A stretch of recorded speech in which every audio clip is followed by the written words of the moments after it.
Ranawat diet में आपका स्वागत है। जय श्री रामाकृष्ण। आज आपको बता रहा हूँ, व्यक्ति काफ़ी दवाएं ले लेते हैं, अच्छे आहार भोजन करते हैं, फिर भी वीर्य उत्पादन नहीं होता है। क्यों नहीं होता है वो समझ नहीं पाते हैं, ऐसा क्या कारण हो गया है। इसके लिए अच्छी डाइट की ज़रूरत होती है, और अच्छी डाइट में क्या और कैसे ये पता नहीं होता है। खाना महत्वपूर्ण है, पर खाने में उससे भी महत्वपूर्ण उसकी क्वांटिटी नहीं है, क्वालिटी है। और वो क्वालिटी में ले भी लेंगे तो भी अगर उसके जो शरीर में अंश बनने चाहिए वो नहीं बनते हैं। जैसे कोई भी भोजन करेंगे तो उस भोजन के अंदर ही कैल्शियम, आयरन, प्रोटीन होते हैं, वो शरीर निर्माण में काम देता है। जैसे कोई हड्डियों के अंदर काम में आता है, कुछ मांस मज्जा में काम आता है, कुछ पसीने के रूप में निकलता है, कुछ पेशाब में, कुछ टट्टी के रूप में, तो कुछ वीर्य भी तो बनता है। तो इसमें कौन सा पार्ट्स डैमेज हैं, क्यों वीर्य नहीं बन पाता है, ये जानना ज़रूरी है। और उसका संशोधन कैसे किया जाए, ये सब जानने से पहले अगर आप मेरे चैनल पर नए हैं, चैनल सब्सक्राइब करें, वीडियो लाइक करें, अधिक से अधिक शेयर करें। मैं डॉक्टर अविनाश सिंह राणावत, साइकोलॉजिस्ट और डाइटिशियन। आज आपको बता रहा हूँ कि व्यक्ति में जो दिक्कत आ चुकी है, लाइफस्टाइल जो गलत थी उसको सही करनी पड़ेगी, उसके लिए क्या करना चाहिए।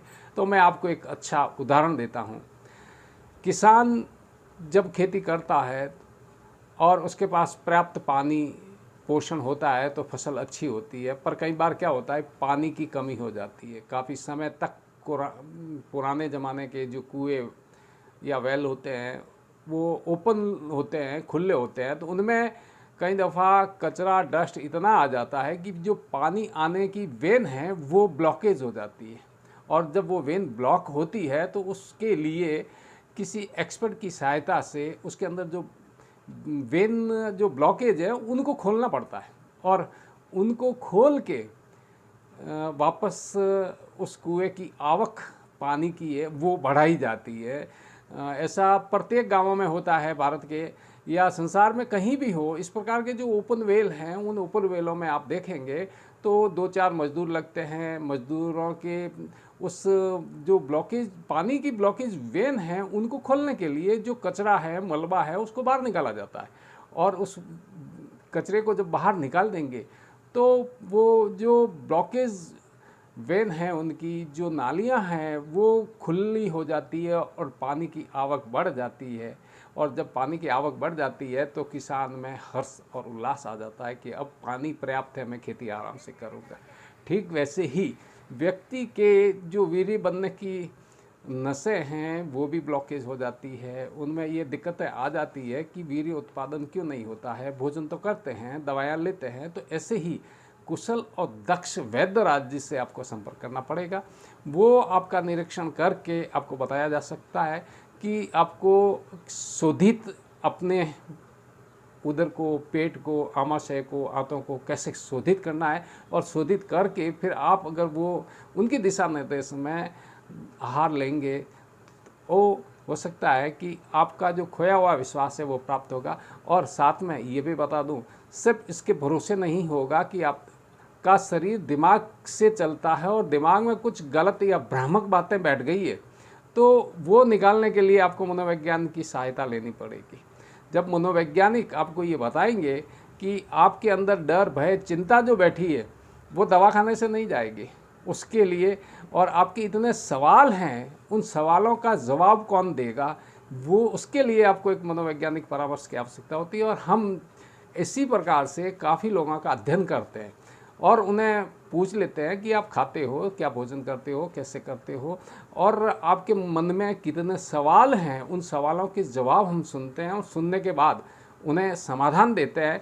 तो फिर उन्हें काफ़ी आराम आ जाता है और उन्हें लगता है कि अब हमारे मन का बोझ जो हल्का हो गया। मन में एक बोझ होता है, दिमाग में बोझ होता है, और 2 दिशाओं में आदमी खड़ा होता है तो जाना एक जगह पर निर्णय नहीं ले पाते। तो उस दौरान व्यक्ति चिंता में डूबता है और चिंता में शरीर नहीं बनता है। चिंता से बीपी बढ़ जाती है, चिंता से टीबी हो जाती है, बहुत सारी बीमारियां हो जाती है। तो वैसे ये भी। और जब सेक्स करते हैं तो उस वक्त अगर व्यक्ति में चिंता में है तो नहीं कर पाएगा, और एक बार फेल हो गया ना तो वहाँ पे शाबाशी देने वाला कोई नहीं होता है, प्रोत्साहन नहीं होता है। हो सकता है उसके दिमाग में ताने हों महिला के प्रति, और एक बार कोई किसी जगह डर जाता है, जैसे गांव के अंदर व्यक्ति डर जाता है कि यहाँ भूत है, तो निरंतर डर बना रहता है और बढ़ता रहता है। ठीक वैसे ही बिस्तर में अगर व्यक्ति फेल हो चुका है तो दिमाग में वो डर निरंतर रहता है। दवा खाने से आप करोड़ रुपए की दवा खा लो, वहाँ बहादुरी नहीं हो सकती। उसके लिए आपको हौसला अफजाई के लिए एक अच्छे प्रैक्टिशनर की ज़रूरत है, जो आपके दिमाग में डर, चिंता और भय निकाल दे, तो आपका जीवन सफल हो सकता है। तो उस पहले तात्पर्य ये 100 बात की कि आप अपने शरीर को शुद्धिकरण कीजिए। जैसे व्रत और फास्ट करते हैं ना, वो भी एक हिस्सा है और वो आपको शोधित करता है शरीर को। ऐसे ही फास्ट के दिन आपके दिमाग में भी शांति मिलती है अगर भगवान का स्मरण करते हैं। तो इस प्रकार से आप दिशा निर्देशन में आहार लेंगे तो उस आहार से आपके शरीर में मांस, मज्जा, वीर्य सब बनेंगे। ऐसा नहीं है कि नहीं बनता, बनते हैं सब। धीरज की ज़रूरत है, संतोष की ज़रूरत है, तो आपको ये दिक्कत नहीं आएगी। अगर आप कोई टिप्पणी करना चाहते हैं, सार्थक टिप्पणी करेंगे तो सार्थक टिप्पणी का तो जवाब दे दूंगा। मेरे यहाँ व्हाट्सअप नंबर दिखते हैं, व्हाट्सअप में एक सवाल का जवाब दिया जा सकता है, निरंतर SMS नहीं कर सकता। काफ़ी लोग फ़ोन कर लेते हैं, पर हो सकता है हम फ़ोन नहीं भी उठाते हैं काफ़ी देर, या फ़ोन के ऊपर सभी समस्याओं का समाधान नहीं दे सकते हैं। उसके लिए आपको व्हाट्सएप पे पहले अपॉइंटमेंट लेना पड़ेगा। कोई सार्थक टिप्पणी करेंगे, टिप्पणी का जवाब दूंगा। स्वस्थ रहे, मन मस्त रहे, जैसा खाए अन्न वैसा होवे मन। जय हिंद।